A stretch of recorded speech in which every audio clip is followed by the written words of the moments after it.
What's up, guys? Welcome back to Pound for Pound House. Today we are talking about Suga Sean O'Malley and Marlon Chito Vera. This is the main event for $2.99. It's gonna be a banger. I'm super excited about it. I'm gonna talk about it. I'm gonna break it down, and I'm gonna give you my thoughts and predictions. So let's get into it. Start off with Marlon Chito Vera, 31 years old, 5'8". He's got from what I remember, I was looking earlier. He's got an insane leg reach. So does O'Malley. He's 23 wins, 8 losses.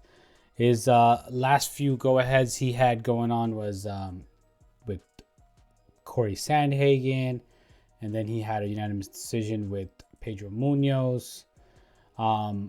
So his fight with Corey Sandhagen is the one that I look at the most, because I feel like when I look at Corey Sandhagen, he's at the top of the division.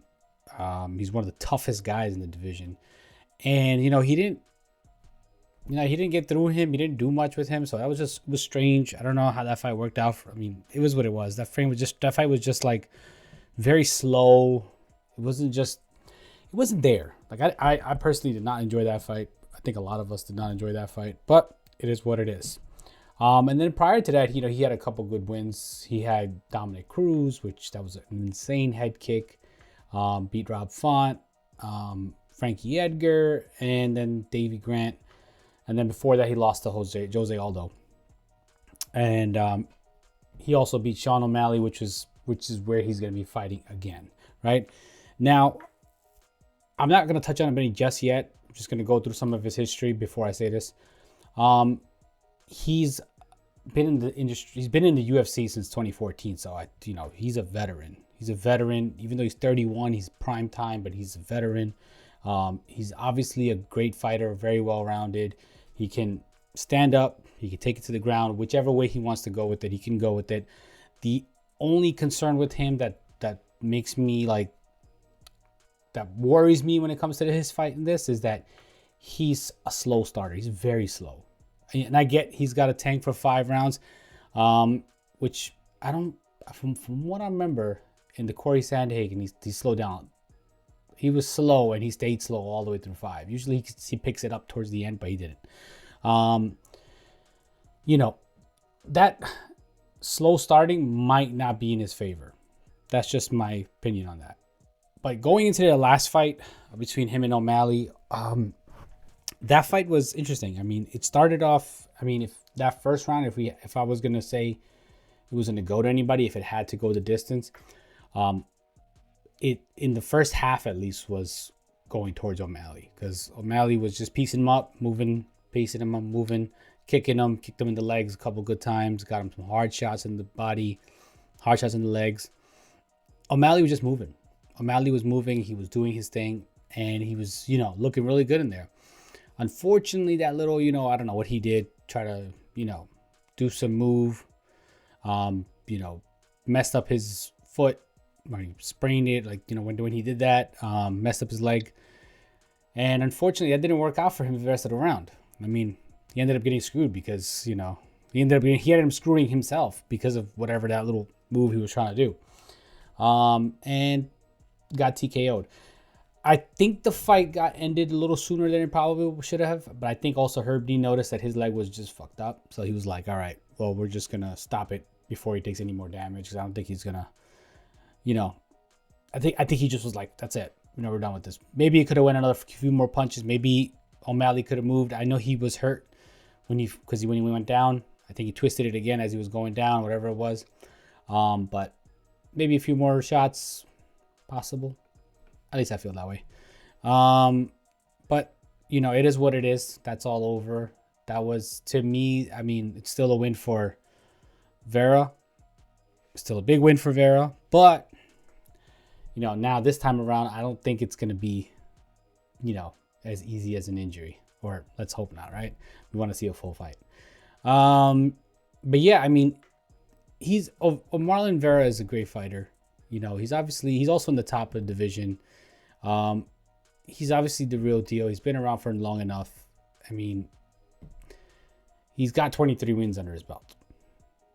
So he's been able to TKO people, KO people. He's been able to submit people. He's done so much. He's went to decisions. So much more I could say about him that isn't already out there. If you've been following his career, he's fought the best of the best. He's fought ex-champions. So he's he's well vetted, and he's out there. I mean, he's the real deal. So now moving into the current champ, Sugar Sean O'Malley. This kid is on a super, not a hype train, but like on a success train, I want to say. He's been really flourishing. He's 29 years old. He's 5'11". He's also, like I said, he's got a good reach, and he's got a good leg reach. So it's interesting to see that. He's only had his one loss, which was Chito Vera, obviously.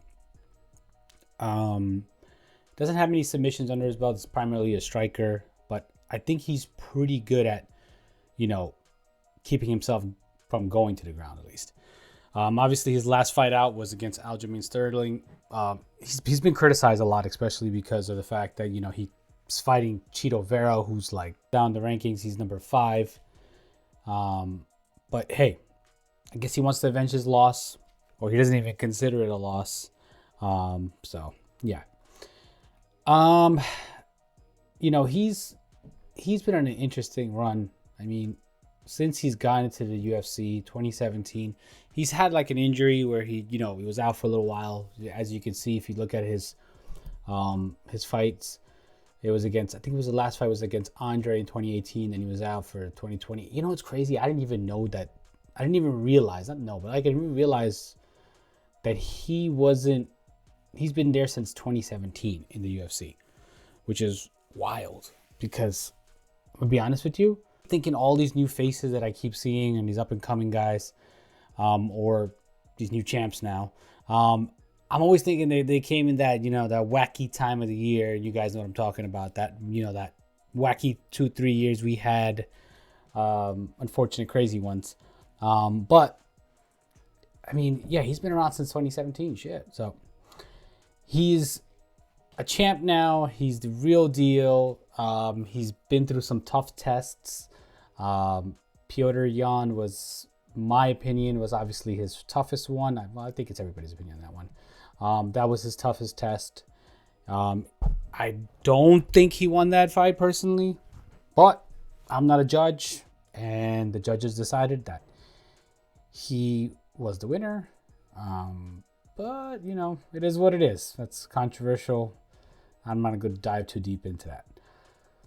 And then it obviously went out and had a showing with Aljamain Sterling. So, he's been on a great trajectory. He's winning. He's, from his last loss from Marlon. And now he's come to avenge. And I think his next goal has got to be Merab if he gets through Marlon this Saturday.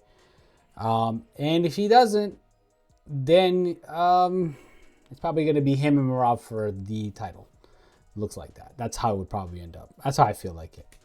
So he's still going through to Merab at some point. He's still got to fight Merab. That's not ever going away. But yeah, if he does get through Merab, then maybe if he gets through Merab, then probably I feel like they're gonna push Umar. I have just this feeling. I think Umar's gonna go, even though he had an okay showing. I mean, he dominated. Don't get me wrong, in his last go this Saturday just passed, but him against like Corey Sandhagen, which I don't know. I didn't feel like I like the confidence. Like I don't know if I feel confident that if he gets it done with Corey Sandhagen, but if that's the fight he does get, and then he gets through that, then yeah, he's going against Chito. I mean, he's going against O'Malley at that point. So this Saturday, is it the Suga Show or is it the Chito Show? Now, before I actually give you my pick, I want to just mention a few things, and I'll kind of go back onto some of these things. So some of the concerns that I'm looking at is, one, with Marlon Vera, the slow start, looking at his previous go with Corey Sandhagen, how that went. just, and then he's also like some of the high level guys he has fought, like Jose Aldo, Corey Sandhagen, Song Yadong. He's lost those fights. I just, when I'm looking at him, he's he's obviously a very, I want to say, sturdy guy. He's very dense. He's strong. He can take a hit for sure. He has 0 losses by knockout. He's lost all his fights in decision. So, obviously you cannot put this guy away just like that. Or even, he hasn't even got submitted. That makes me think, will Sean O'Malley put him away? Man's got a chin on him. Now, when it comes to Sean O'Malley, he's been injured in the ankle before. The leg before. And, this probably twice he's been injured. One within the fight, one before that, which he took some time off. Clearly, we've seen Sean go through some tough fight, like I mentioned earlier with Petr Yan. And he's been able to, take some punches and stand and keep going forward. But at the same time, I don't want to not mention this part about him is that, he's got a rocket launcher for a hand. So usually he's pretty good at putting his opponents away with one good punch. So, honestly, I'm going to lean towards Suga. I think Chito Show gets it done.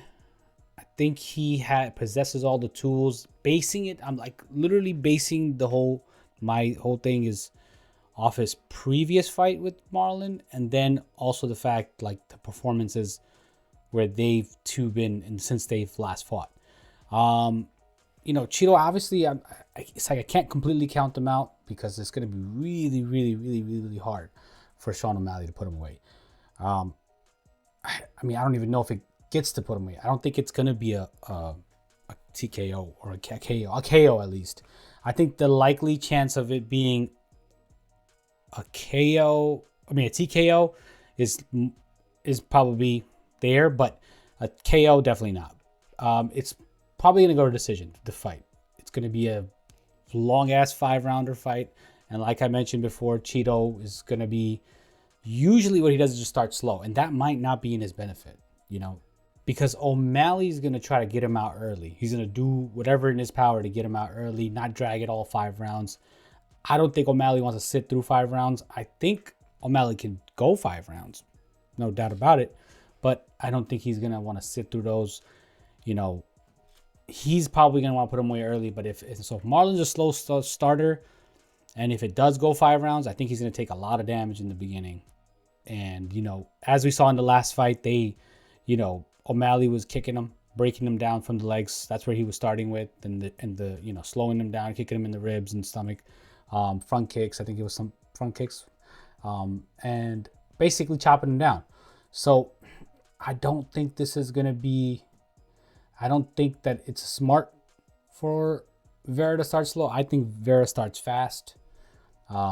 Maybe still, holds on to some of his energy and holds on to some of his gas tank for the later rounds, but don't start so slow where, Sean is just picking him apart in the beginning. Because Sean has a tank too, man. Sean's not somebody that's just going to gas out just like that. But, you never know. At this point, it's just an interesting matchup. I know, when we look back at it, because of Chito's 1 or 2 last performances or whatever it might be, people are counting him completely out. At the same time, I don't count him completely out because puncher's chance is always there.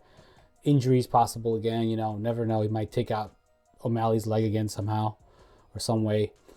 There's so many other ways, but if I had to put my money on somebody, it's probably going to be O'Malley. It's just, I feel like he's the better bet. I feel like he has more momentum behind him, and he's had obviously an amazing showing with Aljamain Sterling. And I see him doing the same things. I think he's going to have an amazing showing with Marlon Vera. But, it's a tough one to pick, to be really honest. It's a tough one to pick. I think even, I don't know what they're under. O'Malley's a minus 218 underdog.